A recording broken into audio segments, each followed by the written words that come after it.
Motherwaypoint. Andrew could have gotten the door panel at any lumber yard. Motherwaypoint was backed up at least in part by a police crime lab. Couldn't be sure the panels were one and the same. Through the living room has two holes in it.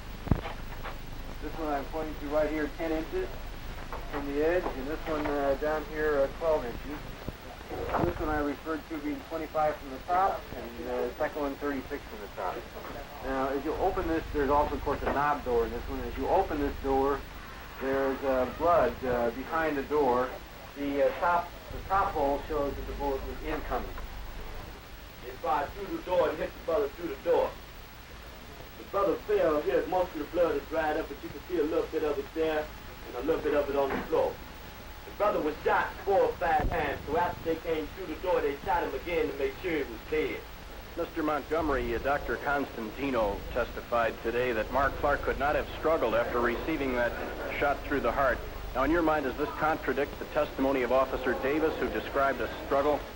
Yes, it seems to me that that was a very startling thing. We also learned that the bullet, which was in fact recovered from Mr. Hampton's body, was a bullet fired out of a carbine by Officer Davis. So that indicates also that Officer Davis may well have walked into that back bedroom, contrary to his testimony, and fired a shot into the body of Fred Hampton at one point in time or other. There were 6 of us assigned to the back door. I came up on the back porch. I placed myself to the right of the door. I put my head down enough so I could hear if there was any conversation in the building. I heard people talking in the front, and then I heard a loud shot, sounded like a shotgun. I backed up and kicked the door open. I started in, and before I could get past the threshold, there were 3 shots fired from the rear bedroom. They were directed directly at the back door as I was coming in. I backed out again. Only by the grace of God was one of our, or 2 of our police officers prevented from being killed when they were fired upon as soon as they announced their office and knocking on the door. On December 11th, 1969, the Chicago Tribune carried a story that it characterized as an exclusive version from the state's attorney's office. Why was the disclosure made in the Chicago Tribune? Because that newspaper, the Chicago Tribune, in my opinion, gave a very balanced, fair report of the events that occurred. It has nothing to do with the class of people or the type of people that buy the Tribune as opposed to other papers in the city? Does anybody have a sensible question? Included in the exclusive was a photo carefully circled to show bullet holes supposed to be in the back door. The account that we made public yesterday gives a detailed explanation of what happened in that apartment. I stand wholeheartedly behind it as absolutely accurate. There is one inconsistency in, well, for example... I do not intend to quibble about that account. You intend to get at the truth? The account that we gave of the events is the truth. One of the 4 pictures you gave the Tribune had 2 bullet holes on the right side of what was supposed to be the rear door. Now, Henry had his lies before. He's going to lie again. That hole that he's blown up in the paper is a hole of a nail. A close-up of a nail head. Plus a little bit of the door hatch. Plus the door hatch. Now, here you see the large nail heads being pointed out. I have said that we released the pictures. We have not characterized or described the conditions that they portray, other than to say that that is an accurate portrayal of that particular object. Do you know if any of the 4 pictures they received had portrayed bullet holes in any of the walls? Another photo claimed to show the bullet-riddled door across from the bedroom.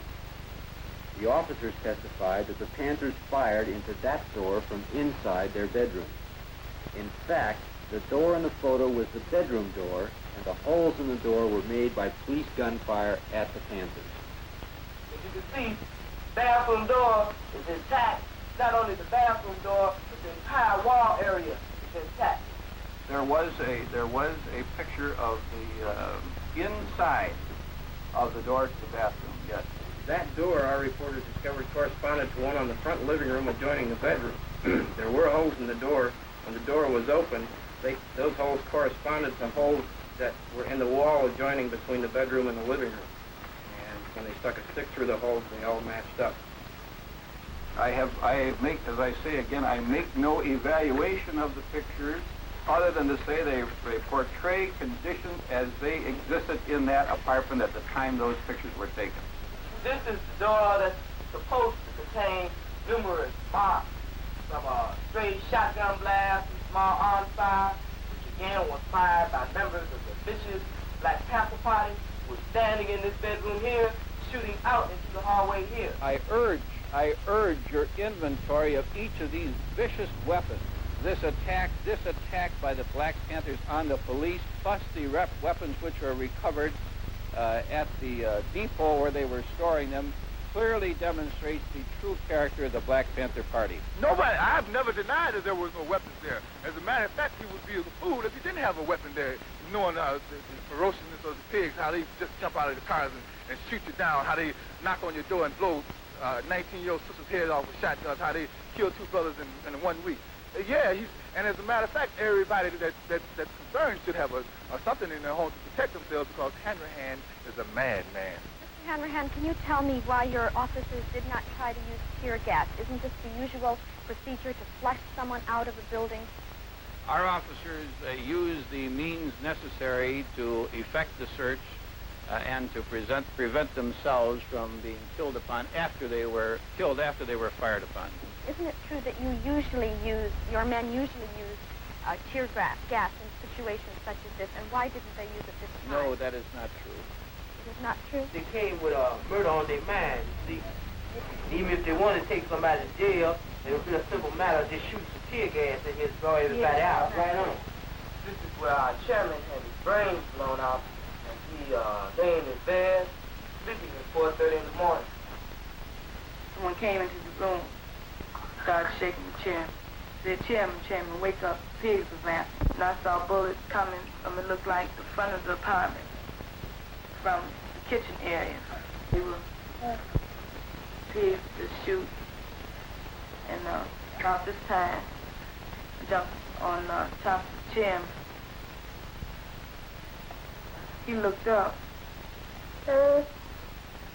Looked like all the pigs burst at the entranceway to the bedroom area, back bedroom area.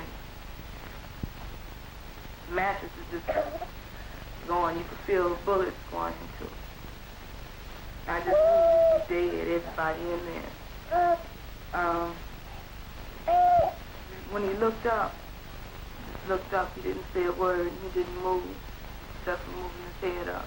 He laid his head back down to the side like that. He never said a word. He never got up out the bed. The person who was in the room, they kept hollering out, stop shooting, stop shooting.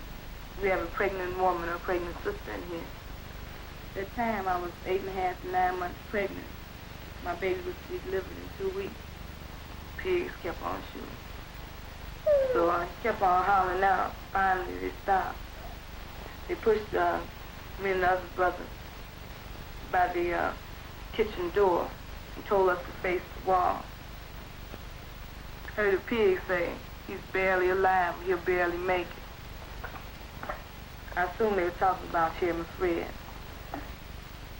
So then, they started shooting the pigs, they started shooting again. I heard the sister scream. They stopped shooting. The pig said, he's good and dead now. The pigs were running around and laughing. They were really happy, talking about Chairman Fred is dead. Saw Chairman Fred again. Inflammatory statements and false charges against our office have been made by spokesmen for the Black Panther Party and others, despite the fact that the speakers had no reliable knowledge about the occurrence. Well, the best account that I can give is the room that I was in and the actions of things surrounding me personally, First thing I remember when I woke up was a knock on the door, and it was only a matter of seconds. In fact, I'd say it was less than 5 seconds that I heard, you know, shots. Now, the thing that struck me was that I not only heard shots, but I can see plaster coming out of the walls in my room. So I knew the bullets were coming through the room that I was in. I stepped over and I put the machine gun still on single fire, and I started from the left side of the wall, coming across, watching where the rounds were hitting, and I went over the girl's head, down on the other side of her, and continued fire across this wall. One strange thing about this wall is this: state attorneys and stop rating pigs say that they fired numerous slugs going up and downward motion, attempting to avoid hitting the people in the apartment here. You notice that all these slugs are on a straight line. You also notice that all were fired at a low level, at about bed level. Next thing I remember is someone, I think it was one of the pigs, told us to come out of the room, but there were still shots being fired. Now, I didn't know at this here time that people were coming through the back door, but I took it that shots were being fired in the back of the house and at the front of the house. And, you know, they were all coming through the walls. The walls were nothing but plasterboard. You know, a bullet come through the front of the house, it would go all the way through out the back. Somebody told us to get out, but I remember we were so afraid and bullets were still coming that we remained on the floor. I heard another pause, and then one of the pigs told us that if we don't come out, he was going to put something in there that would really get him out. The idea came in my mind that he was going to shoot tear gas or something in there. We realize that there are still some people remaining in the front bedroom. We don't know whether they're injured or not. So I plead, and I conjure, I beg them to come out. Please come out with your hands out, throw out your weapons. But the next thing I heard was a barrage of shots, real fast. And, you know, we were hit this time. I started with the gun, still on single fire, being very careful and watching where each round hit on the wall. I walked them around the girl sitting on the bed and brought it all the way across the wall again. As I was doing this, Officer Davis was stepping up, and he started firing across the wall from right to left. I put one shot in the door. I put a short burst with the machine gun on automatic fire into that closet. I fired 4 or 5 shotgun blasts into the bedroom. The second form, still coming up, caught a blast as the gun came further across the room. They told me, you know, to get up and walk. And I told them I couldn't. And then I think they hit me or did something. They told me they would kill me if I stayed there. So I kept trying. I managed, you know, to get up, and I made a little hop. And I finally hopped out, you know. I am taking the word of our policemen over what we understand is supposed to be a version provided by defense attorneys and by the occupants of the apartment. I was hit 5 times. I was hit 2 times in the stomach, 1 time in the leg, and I was hit, grazed in each hand. Yeah. This is just a scar. You know, I had to have a section of my colon taken out because of infection, and I was shot over here. I expect the general public to recognize the quality of these men's work, and the political consequences can take care of themselves. Of course I don't plan to resign. You change the story every time from newspaper to newspaper, from channel, one channel to another channel. He's had to change the story as we've brought up facts, truth about the evidence that he reportedly have given out, such as the nail head, such as the bullet holes and whatnot in the walls.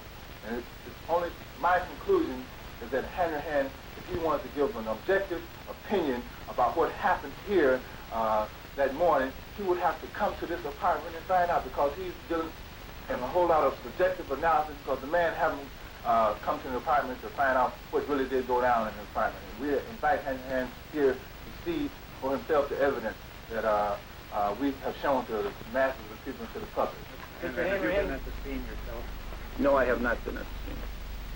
Based on available evidence, namely the physical condition of the home and its contents, the physical condition of the remains of Fred Hampton, the search warrant was merely a subterfuge, and the mission of the police was to murder and maim.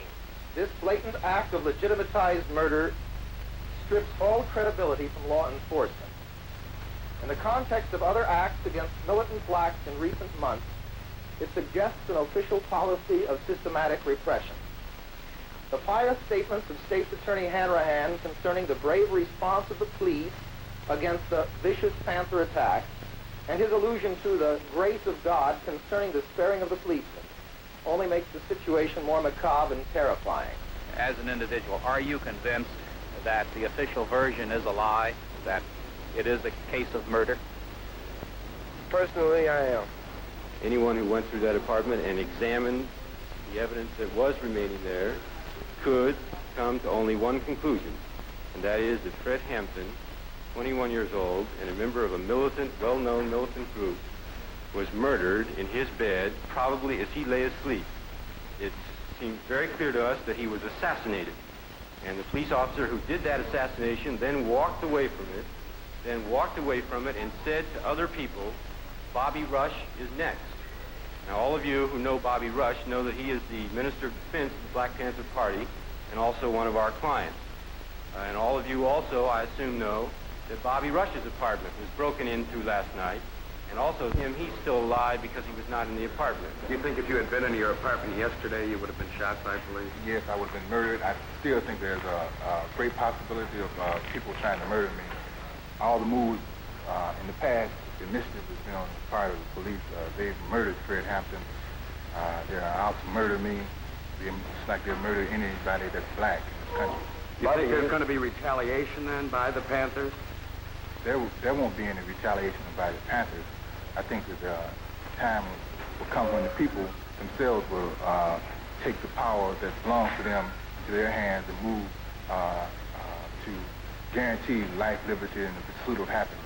We will not be forced underground until the people, we really feel satisfied that we've done our duty, performed our duty to educate the masses of the people to the injustices that the power structure inflicts upon poor people in this country. All the mass demonstrations that young people endorse, this is happening right now. Bobby, what's the next move for you personally? There's no personal anymore. I'm the people's man, so I do whatever the people decide. There's nothing personal about it whatsoever. And the Panthers will be there to serve the people in the end. Okay. Thank you very much. Of course, numerous people have attempted to make formal and informal investigations with a report by the grand jury for the Federal District Court in the Northern District of Illinois. Then I quote, "This report contains the findings of the grand jury after hearing nearly 100 witnesses and considering over 130 exhibits, including police records, photographs, moving pictures, transcripts of testimony before other bodies, voluminous investigative and scientific reports, and reports of investigative interviews with over 100 potential witnesses who were not called." And of course, among the main witnesses before the federal grand jury were the 14 raiders in the apartment, the police officers who were assigned to the state's attorney's office. The report tells us, contrary to some of their testimony prior to the grand jury proceedings, the report tells us that at 4 a.m. on December 4th, Sergeant Gross briefed the 13 assembled officers and told them the location of the raid and that Panther arms were involved. Know that they were Black Panthers? No, we didn't. We just knew that, or we were informed that there were guns and contraband in the building. Did you have information that indicated that Fred Hampton might be there? Not to my knowledge. You just knew that there were guns and possibility of that these may have been Black Panthers? All we knew is there were guns in there. At this point, it appears that the people who are deceased were in the gun battle? Oh, they were definitely in a gun battle. I mean, they were firing at police? Yes, sir. We saw the shots coming out of the two bedrooms. Sergeant Groth, of course, from the beginning claims, along with his fellow officers, that a shot had been fired by a young Panther woman in the far corner of the living room door as the officers entered the door. The report, however, explains the impossibility of this account given by the officers. Reading again now from the report from page 181, it says, Groth, Davis, Jones, and Gorman, those are all officers, all insist that a shot was fired by Brenda Harris at them as they came in the door. None of them could explain what had become of this shot, and it is not possible to draw a line from the southeast corner of the living room, where Harris was said by Davis and Groth to be on the bed holding the gun, out through the living room door, the entrance hall door, and the outside door. There are no holes in the west wall of the apartment. Officer Carmody, when you knocked on the door, what happened? Well, I didn't actually knock. I heard our officers at the front announce their office and shots fired. So I kicked in the back door, and as soon as the door opened, I could see shots being fired at us at the back door. Do you have any idea how many shots were fired? Quite a few. I have no idea. Do you have any idea over how long a period the gun battle ensued? It seemed like an hour to me. Of course, the raiders would have us believe that they approached the apartment in a gentlemanly fashion. That they were attempting to save human life. They knocked on the door and they announced their purpose. They fired no shots until they were fired at. They called for a ceasefire on at least 3 different occasions. Thereafter, 3 times, Sergeant Groth ordered all his men to cease firing and told the occupants to come out with their hands up. Each time, one of the occupants replied, "Shoot it out." And they continued firing at the police officers. By their own testimony, they admit that for 12 minutes, for 12 solid minutes in those early morning hours, there was gunfiring in that apartment. And yet the federal grand jury concludes that only one possible shot could have come from a Panther weapon. And that shot could have come through the door by a man who had just been shot in the heart. They would have us believe that even though there was only one Panther shot, they called for a ceasefire on 3 different occasions and didn't get it, so they continued their firing. The great variance between the physical evidence and the testimony of the officers raises the question as to whether the officers are falsifying their accounts. Those officers fired 99 shots through the walls of an apartment where they knew people were sleeping. Murder is defined in Illinois as follows. A person who kills an individual without lawful justification commits murder if, in performing the acts which cause the death, he knows that such acts create a strong probability of death or great bodily harm to that individual or another. Federal grand jury comes to its conclusions. Unquestionably, the raid was not professionally planned or properly executed, and the result of the raid was 2 deaths, 4 injuries, and 7 improper criminal charges. In spite of those conclusions, the report then goes on to say, the physical evidence and the discrepancies in the officers' accounts are insufficient to establish probable cause to charge the officers with a willful violation of the occupant's civil rights. I want you to know that I want you to think. If you ever think about me, and if you think about me niggas, and if you ain't gonna do no revolutionary act, forget about me. I don't want myself on your mind if you're not gonna work for the people. Like we always did, if you actually make a commitment at the age of 20, and you say, I don't want to make that commitment only because of the simple reason that I'm too young to die, I want to live a little bit longer. What you did, you did already. You have to understand that people have to pay the price of peace. If you dare to struggle, you dare to win. If you dare not to struggle, then goddamn it, you don't deserve to win. Let me say peace to you if you're willing to fight for it. Let me say it in the spirit of liberation. I've been gone for a little while. At least my body's been gone. You ain't got to repeat after me. At least my body's been gone for a little while. But I'm back now, and I believe that I'm back to stay. I believe that I'm going to do my job, and I believe that I was born not to die in a car wreck. I don't believe I'm going to die in a car wreck. I don't believe I'm going to die from slipping on a piece of ice. I don't believe I'm going to die because I got a bad heart. I don't believe I'm going to die because of lung cancer. I believe that I'm going to be able to die what I was just the thing that I was born for. I believe that I'm going to be able to die high off the people. I believe that I will be able to die as a revolutionary in the international revolutionary protest struggle. And I hope that each one of you will be able to die in the international protest revolutionary struggle, or you didn't be able to live in it. And I think that struggle is going to come. Why don't you live for the people? Why don't you struggle for the people? Why don't you